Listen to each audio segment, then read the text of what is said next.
Merry Christmas and welcome to another Teen Kid Teaching Moment for the week of December the 6th. We're standing outside the hall ready to go into class. As we've learned in our teacher training lately, different kids have different styles of learning. You probably already figured that out. Some of you get your classes a few kids at a time. When that enables you to get them checked in, get them busy with something, and kind of engage them. Others of you get your kids all at once, like from the jump theater, and that makes it a little harder. One of the things that we've learned is if you set up different stations, then the kids can immediately come in, get busy on something while you get them checked in, and there's different things that work for different kids. Those coloring sheets are great for some of the kids, but it doesn't really work for all of them. So let's see what we've got going on in this classroom, see how we're doing. Good morning, come in, we're so glad that you came. You want to come on in? We've got a few things for you to do. Let's go to this first table. Michelle, what are you working on? I'm doing a color sheet on Zachariah and Elizabeth. That is beautiful. You're doing a great job. Thank you. I love to color. Okay, hold on. Rochelle, what are you working on? We are playing a game of Hangman. Let's see. I think it's got to be, I say a J. Very good, Miss Gina. I'm going to guess Joy to the World. Woo!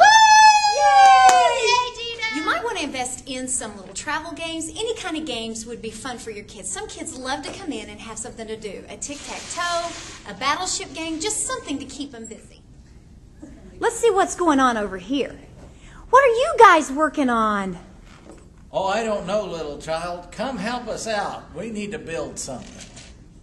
What are we working on? We're playing with Legos. Playing with Legos.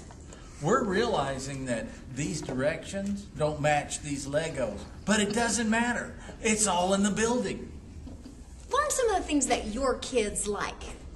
Whether you have special games set up, whether you have a hands-on optional craft, or just a stack of books, having something ready when they first walk in is key in minimizing behavioral issues and maximizing your teaching potential.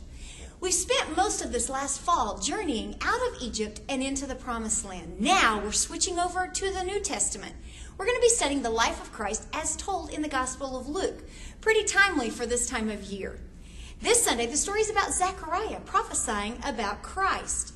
A couple of things you might try, and it's suggested in your literature that you might have the kids try telling a story without using words. Zechariah had to go 9 months without saying a word. I think it's interesting, though, that it says in verse 62 that they also must have thought he was deaf because they motioned to him. Another activity you might want to try is to do something with the names of your kids. If you notice, all of Zechariah's family wanted the baby to be named after someone in the family, a Zechariah Jr. But God had a special plan for a special baby and had a special name for him. You might want to emphasize that for these kids, they have a very special plan. God's got a special plan for their life. And you might want to use something with their name. You could even, for the older kids, use an acrostic for their name and put different words for the different letters of their name. Or maybe you could just look up what their names mean. But the most important thing is for those kids to learn that God has a special plan for their life and he created them just like he wanted them. Don't forget, because we have so many kids that we may only have once, we need to use every opportunity to present the gospel. Don't forget to check out the Make the Connection section on your email.